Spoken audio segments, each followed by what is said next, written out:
दोस्तों मेरा नाम आदित्य है और मैं आप लोगों के सामने आज क्लास 12th का फिजिक्स का पहला चैप्टर लाया हूं जिसका नाम वैद्युत आवेश और वैद्युत क्षेत्र क्या होता है। आज हम वो डिस्कस करेंगे। हम चर्चा करें, अगर आप यूपी बोर्ड से हैं और क्लास 12th में पढ़ रहे हैं तो यह वीडियो या चैनल आप लोगों के लिए वेरी हेल्पफुल रहेगा। अगर वीडियो पसंद आए तो लाइक कीजिए, सब्सक्राइब कीजिए। चलिए स्टार्ट करते हैं। हम सबसे पहले शुरू करते हैं वैद्युतिकी क्या है। तो वैद्युतिकी सबसे पहले आया कैसे। अब आपने कभी कभी गौर किया होगा, जब हम अपने कंघों से मतलब बालों को रगड़ते हैं तो क्या करते हैं, छोटे छोटे जो टुकड़े हैं जैसे कागज वागज के जो छोटे छोटे टुकड़े चपक जाते हैं, मतलब उसमें एक आकर्षण का गुण आता है। किसके कारण, जब रगड़ते हैं तब। तो एक वैज्ञानिक थे जिनका नाम था थेल्स। एक वैज्ञानिक थे जिनका नाम क्या था, थेल्स था। इन्हें थेल्स कहाँ के थे, ग्रीक के थे। और 600 ईसा पूर्व पहले थेल्स ने बताया कि एक अंबर नामक पदार्थ होता है। एक क्या होता है, अंबर नामक पदार्थ होता है। जब वह किसी वस्तु को मतलब ऊनी कपड़ों के साथ जब रगड़ा जाता है तो उसमें आकर्षण का गुण आ जाता है। वही आकर्षण ही कहलाता है इलेक्ट्रॉन। वही आकर्षण करने का गुण आ जाता है तो वो क्या कहलाता है, इलेक्ट्रॉन। लेकिन बाद में एक डॉक्टर गिलबर्ट आए, इन्होंने केवल एक ही चीज कहा कि अंबर एक ऐसा पदार्थ है जो ऊनी कपड़ों के साथ रगड़ने पर उसमें आकर्षण का गुण आ जाता है। लेकिन बाद में डॉक्टर गिलबर्ट आ गए। बाद में क्या है, डॉक्टर गिलबर्ट, इन्होंने क्या कहा कि भाई साहब, थेल्स ने कहा है कि केवल अंबर ही एक ऐसा पदार्थ है, लेकिन ऐसा बात नहीं है। गिलबर्ट ने कहा कि हजारों ऐसे पदार्थ हो सकते हैं जो किसी अन्य वस्तु के साथ रगड़कर उसमें आकर्षण का गुण आ जाता है। वो किसने कहा, डॉक्टर गिलबर्ट ने। तो ये जो अंबर है वही इलेक्ट्रॉन मतलब जो चपका लेता है, ठीक है। जब वो अंबर किसी वस्तु को चपकाएगा तो उसकी एक एनर्जी होगी, भाई उसमें कुछ बल होगा तभी तो किसी वस्तु को खींचेगा, बिल्कुल खींचेगा। तो वो जो बल होता है, जो ऊर्जा होता है, उसको कहते हैं वैद्युतिकी। उसको क्या कहते हैं, वैद्युतिकी। अब आगे चलकर हम इसी वैद्युतिकी को डिवाइड कर दिया, गति वैद्युतिकी, स्थिर वैद्युतिकी। जिनमें गति हो, जिसमें गति के कारण विद्युत उत्पन्न हो उसे बोलेंगे गति वैद्युतिकी। और जो स्थिर हो, जो रगड़ कर, उसे घर्षण वैद्युतिकी। जो गति हो उसे गति स्थिर हो, स्थिर वैद्युतिकी में डिवाइड कर दिया गया। अब हम बात कर रहे हैं कि वैद्युत आवेश तथा उनके प्रकार। एक्चुअली में जो ये आवेश है वही इलेक्ट्रॉन पे कौन सा चार्ज है, माइनस। इलेक्ट्रॉन पे कौन सा चार्ज है, माइनस। लेकिन हम बात अब वैद्युत आवेश तथा उनके प्रकार की कर रहे हैं। वैद्युत आवेश क्या होता है, वैद्युत आवेश कुछ है नहीं बल्कि एक गुण है। एक पदार्थ का क्या है, ये द्रव्य का क्या है, गुण है। ये क्या है, द्रव्य का, ये द्रव्य का गुण है। वैद्युत आवेश क्या है, एक द्रव्य का गुण है। एक द्रव्य का गुण है जिसके कारण वैद्युत धारा, जिसके कारण वैद्युत धारा या चुंबकीय प्रभाव का अध्ययन किया जाता है या उत्पन्न होते हैं। जिसके द्रव्य को, वैद्युत आवेश क्या है, एक द्रव्य का ऐसा गुण है जिसके कारण वैद्युत तथा चुंबकीय प्रभाव का अनुभव होता है, उसको कहते हैं वैद्युत आवेश। वैद्युत आवेश क्या है, एक गुण है, ठीक है। अब उनके प्रकार क्या रहा, उनके प्रकार क्या है बाबू, उनके प्रकार जो बहुत सारे होते हैं। उनके प्रकार वैद्युत आवेश, उनके दो प्रकार। आवेश कितने प्रकार के होते हैं, दो प्रकार के होते हैं। एक धनात्मक आवेश, एक क्या होता है, धनात्मक आवेश, और एक होता है ऋणात्मक आवेश।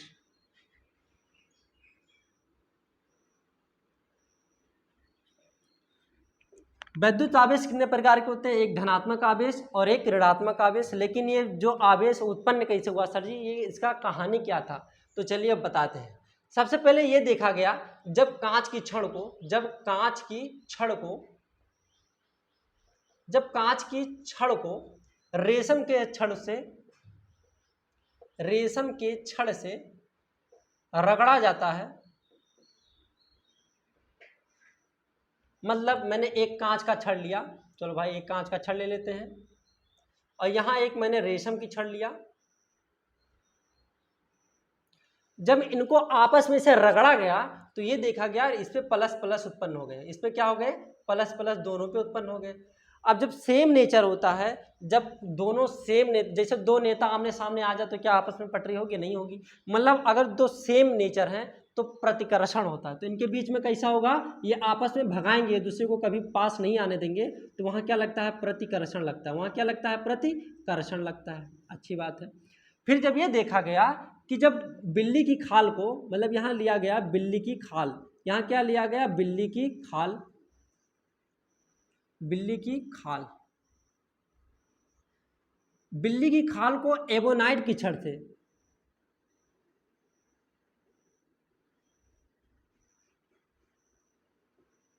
ये मान लीजिए बिल्ली की खाल है और ये है एबोनाइट की छड़। जब इनको आपस में रगड़ा गया तो ये देखा गया कि इस पे जो चार्ज हो गया इस सब माइनस माइनस उत्पन्न हो गया। मतलब हमने ये देखा कि ऐसे दो पदार्थ लिया, दो पदार्थ कौन कौन से, कांच की छड़ को जब रेशम की छड़ के साथ रगड़ा जाता है तो दोनों पे प्लस प्लस आ जाता है, और जब दो सेम नेचर रहता है तो वहाँ क्या लगता है, प्रतिकर्षण, वहाँ रिपल्सन होता है। यहाँ भी क्या होगा, यहाँ भी सेम नेचर है तो यहाँ क्या लगेगा, प्रतिकर्षण लगेगा, यहाँ क्या लगेगा, प्रतिकर्षण ही लगेगा। लेकिन अगर प्लस माइनस या माइनस प्लस हो, मतलब डिफरेंस का नेचर हो, तो वहाँ क्या लगता है, आकर्षण लगता है। तो ये देखा गया जब बिल्ली की खाल को एबोनाइट की छड़ के साथ रगड़ा जाता है तो सेम माइनस माइनस उत्पन्न हो जाता है, और यहाँ क्या हो जाता है, प्लस प्लस उत्पन्न हो जाता है। तो जुगाड़ लगाया गया कि अगर कांच की छड़ को जो रेशम के साथ से रगड़ा गया था, कांच की छड़ को अगर बिल्ली की खाल से रगड़ दिया जाए तब क्या होगा। तो जब कांच की छड़ को, कांच की छड़ मतलब ये है कांच की छड़, कांच की छड़ को, कांच की छड़ माना ये, इस पे कौन सा चार्ज है, प्लस प्लस है, कौन सा चार्ज है, प्लस प्लस है। और जो ये रेशम की छड़ है जो एबोनाइट की छड़ के साथ रगड़ा गया था, और ये कांच की छड़ जो रेशम के साथ रगड़ा गया था जिसके कारण ये प्लस हो गया था, और ये बिल्ली की खाल जब एबोनाइट की छड़ से रगड़ा गया था तो ये माइनस माइनस हो गया। तो क्या किया, यहाँ बिल्ली की खाल को, बिल्ली की खाल को, बिल्ली की खाल को जब रगड़ा गया किसके साथ, कांच की छड़ को, तो ये देखा गया यार इस पे तो माइनस है, इस पे तो माइनस है, इस पे प्लस प्लस है, तो ये एक दूसरे को क्या कर रहे हैं, चपका ले रहे हैं। मतलब यहाँ क्या लग जा रहा है, आकर्षण लग रहा है। यहाँ कौन सा बल लग रहा है, आकर्षण का बल लग रहा है। तो ये देखा गया कि आवेशन दो प्रकार के होते हैं, एक धनात्मक और एक ऋणात्मक। ये जिसने नाम दिया कि एक धनात्मक आवेश और एक ऋणात्मक आवेश होता है उसका नाम था बेंजामिन फ्रैंकलिन। क्या नाम था, बेंजामिन, क्या नाम था उनका, बेंजामिन फ्रैंकलिन।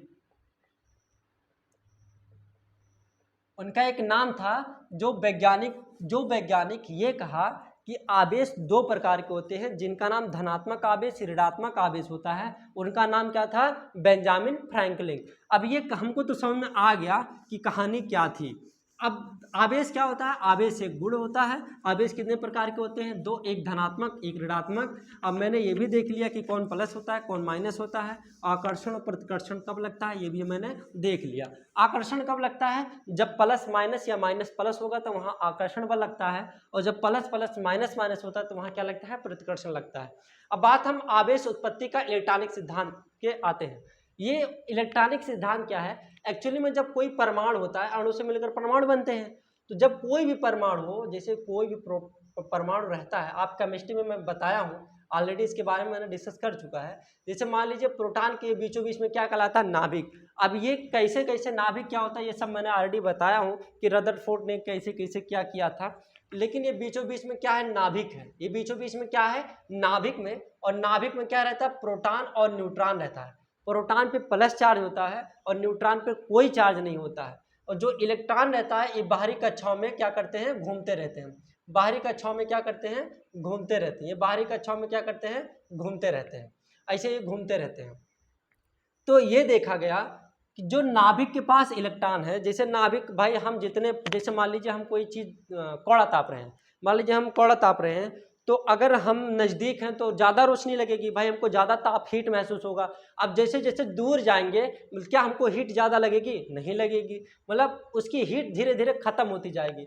तो वही कहानी ये है, इलेक्ट्रॉनिक सिद्धांत ये बताता है कि जब इलेक्ट्रॉन नाभिक के पास रहता है तो आकर्षण के कारण बहुत प्रबल से बधा रहता है, उनका आकर्षण बल बहुत ज़्यादा रहता है, बहुत प्रबल बल से बधे रहते हैं, उनका आकर्षण बल ज़्यादा होता है। लेकिन जब ये देखा गया कि इलेक्ट्रॉन जब दूर जाते हैं, जब इलेक्ट्रॉन दूर जाते हैं तो उनकी आकर्षण का क्षमता कम, मतलब खींचने की क्षमता कम हो जाएगी।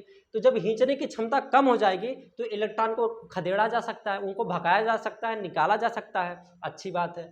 तो इलेक्ट्रॉन कैसे निकाला जा सकता है ये भी आ गया हमको कि इलेक्ट्रॉन जब ऊपर चला जाता है, धीरे धीरे ऊपर जाता है, तो कैसे कैसे उसको निकाला जाता है। उसकी पर आकर्षण का जो बल होता है नाभिक से, जो बांधने की शक्ति होती है, वो धीरे धीरे खत्म होती जाती है। तो और ये जो प्रोटॉन, जैसे मैं कह दूं कि अगर कोई वस्तु है, इसमें प्रोटॉन है, ये न्यूट्रॉन है, ये इस पर माइनस चार्ज होता है, प्रोटॉन प्लस न्यूट्रॉन पे कोई चार्ज नहीं रहता है। ये बताया गया कि जो भी ये जो परमाणु है, जितने भी इलेक्ट्रॉन हैं, इलेक्ट्रॉनों की संख्या प्रोटॉनों की संख्या के बराबर होता है। इलेक्ट्रॉनों की संख्या प्रोटॉनों की संख्या के बराबर होता है। और प्रोटॉनों की संख्या आप ले लो प्रोटॉन प्लस न्यूट्रॉन भी ले सकते हैं कि मतलब जितने इलेक्ट्रॉन होंगे उतने क्या होंगे, मतलब नाभिक के बराबर होता है। कहने का मतलब ये हुआ कि जितने प्रोटॉन होते हैं उतने ही इलेक्ट्रॉन होते हैं। अब बताओ जितने मान लो 2 प्लस है और 2 माइनस है तो ये एक दूसरे को चपका नहीं लेंगे, मतलब खत्म हो जाएंगे। तो इसलिए ये कहा जा सकता है कि परमाणु उदासीन होता है। परमाणु क्या होता है, उदासीन होता है। क्यों? क्योंकि जितना प्रोटॉनों की संख्या होती है उतने इलेक्ट्रॉनों की संख्या होती है और उतने ही न्यूट्रॉनों की संख्या होती है। तो इसीलिए जो परमाणु होता है वो क्या होता है, उदासीन होता है। परमाणु क्या होता है, उदासीन होता है। वो भी आ गया कॉन्सेप्ट क्लियर में। जैसे मान लीजिए मैं कह दूं कि ऑक्सीजन का परमाणु क्रमांक कितना होता है, 8। और क्या परमाणु भार कितना होता है, 16। ये परमाणु का अगर कोई भी परमाणु लिया जाए उसका जो द्रव्यमान रहता है वो कहाँ रहता है, नाभिक में। उसका जो संपूर्ण द्रव्यमान कहाँ रहता है, नाभिक में, बीचों बीच में ही रहता है। आप मोमेंट ऑफ इनर्शिया पढ़ेंगे। जैसे मैं इसके मार्कर की बात करूं, अगर इस मार्कर का मैं पूछूं इसका समस्त द्रव्यमान कहाँ पे है तो इसको बीचों बीच में होगा, मतलब वहाँ बैलेंस बराबर होगा। तो हम ये कह सकते हैं किसी भी परमाणु को जो द्रव्यमान होता है उसके नाभिक में रहता है। तो मैं ये क्या बोल सकता हूँ कि जो द्रव्यमान रहता है वो नाभिक के बराबर रहता है, नाभिक के बराबर रहता है। और द्रव्यमान संख्या माना जड़ और नाभिक को क्या कह सकते हैं, प्रोटॉन और प्लस न्यूट्रॉन को। ये भी एक मेरा फार्मूला हो गया, ये भी मेरा एक फार्मूला हो गया। चलिए अच्छी बात है। जैसे मैं कह सकता हूँ, जैसे मैं आपसे ये कहा जितनी प्रोटॉनों की संख्या होगी उतने इलेक्ट्रॉनों की संख्या होगा, उतना न्यूट्रॉनों की संख्या होता है। और चेंज क्या हो सकता है भाई, ये बीचों बीच में नाभिक में तो कभी चेंज नहीं हो सकता। चेंज तो यही हो सकता है, देखिए घट बढ़ रहा है। तो हम ये कह सकते हैं कि ऐसा कोई भी जो परमाणु क्रमांक जो रहता है वो परमाणु जो क्रमांक रहता है वो प्रोटॉनों के बराबर होता है। एक्चुअली में जो परमाणु क्रमांक रहता है वही प्रोटॉनों की संख्या कहलाता है। तो इसका परमाणु क्रमांक कितना है, 8। तो मैं कह दूं प्रोटॉनों की संख्या कितनी होगी, 8। इलेक्ट्रॉनों की संख्या कितनी होगी, 8। न्यूट्रॉनों की संख्या कितनी होगी, 8। बहुत अच्छी बात है। अच्छा अगर मैं एक एग्जांपल और ले लूं, अब मैं ये कह दूं कि अगर मान लीजिए मैग्नीशियम है, मैग्नीशियम का परमाणु क्रमांक कितना होता है, 12। मैं पूछ रहा हूँ प्रोटॉनों की संख्या 12, इलेक्ट्रॉनों की संख्या 12, न्यूट्रॉनों की संख्या 12। ठीक है सर जी, तो ये बदलता कैसे है? तो मैं आपसे ये कह दूं कि ये प्लस प्लस है। तो ये प्लस कब आया, जो डोनेट करता है वह हमेशा महान होता है, जो डोनेट करता है वह हमेशा महान होता है। तो अब ये देखिए जो मैग्नीशियम था उसके 2, 8, 10, 2, 12, उसके अंतिम कोष में कितने इलेक्ट्रॉन है, 2 इलेक्ट्रॉन। ये 2 इलेक्ट्रॉन दे दिया, जब दे देगा किसी को तो उस पर प्लस आ जाता है। जो कुछ देता है वो हमेशा महान होता है, जो देता है वो प्लस, जो लेता है वो माइनस है, वो गरीब हो जाता है, उधार हो जाता है, कर्ज हो जाता है। तो जब ये 2 दे दिया तो 2 प्लस हो गया। अब बताओ इलेक्ट्रॉनों की संख्या कितनी हो गया, तो भाई साहब 12 था इलेक्ट्रॉनों की संख्या। अब 2 दे दिया, कितना बच गया, 10। वहां कितने इलेक्ट्रॉनों की संख्या हो गए, 10। अब मैं यही बात अगर मैं आपसे कह दूं कि क्लोरीन पर माइनस 17, क्लोरीन पर माइनस, तो इलेक्ट्रॉनों की संख्या कितनी होगा भाई। इलेक्ट्रॉनों की संख्या मान लो यहाँ कितना है, 17। इलेक्ट्रॉनों की संख्या कितनी है, इलेक्ट्रॉनों की संख्या कितना है, 17। प्रोटॉनों की संख्या 17, न्यूट्रॉनों की संख्या 17। लेकिन जो इलेक्ट्रॉन है ये एक और ले लिया, इसलिए इसका इलेक्ट्रॉनों की संख्या कितना हो जाएगा, 18 हो जाएगा। इसके इलेक्ट्रॉनों की संख्या कितनी हो जाएगी, 18 हो जाएगी। अब एक चीज और है, आपको क्वेश्चन कभी कभी कहेगा इलेक्ट्रॉन की अधिकता अगर है, इलेक्ट्रॉन की अधिकता है, अगर इलेक्ट्रॉन की अधिकता है, इलेक्ट्रॉन की अधिकता है और कमी है तो उसको हम क्या बोलेंगे। अब ये देखिए जब इलेक्ट्रॉन की अधिकता है, जैसे अभी क्लोरीन की बात किया, क्लोरीन -17। अब ये बताइए कि ये जो क्लोरीन के पास इलेक्ट्रॉनों की संख्या कितनी थी, 17 था। एक और ले लिया, 18 हो गया, मतलब इलेक्ट्रॉन ज़्यादा हो गया, इलेक्ट्रॉन ज़्यादा हो गया। इलेक्ट्रॉन की अधिकता क्या कहलाएगा, ऋणात्मक की प्लस, उसको बोलेंगे क्या, ऋणात्मक। मतलब क्या है, उस पर एक मान ले लिया तो अधिकता हो गया। इलेक्ट्रॉन की अधिकता क्या कहलाता है, ऋणात्मक कहलाता है। और इलेक्ट्रॉन की कमी क्या कहलाती है, जैसे यही मैग्नीशियम की बात करूं, मैग्नीशियम के इलेक्ट्रॉनों की संख्या कितना था, 12। 2 दे दिया, मतलब 2 दे दिया, कमी हो गया। तो इलेक्ट्रॉन की कमी क्या कहलाता है, धनात्मक। जो देता है वो प्लस होता है, तो क्या कहलाता है, वो धनात्मक कहलाता है। कोई दिक्कत यहाँ तक नहीं होनी चाहिए। अब बात और आगे चलते हैं भाई साहब।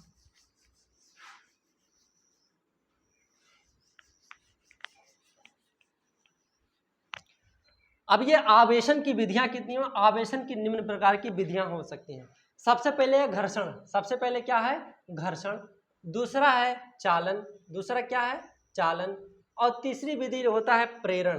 प्रेरण ही बहुत इंपॉर्टेंट है, चालन भी इंपॉर्टेंट है। और घर्षण क्या?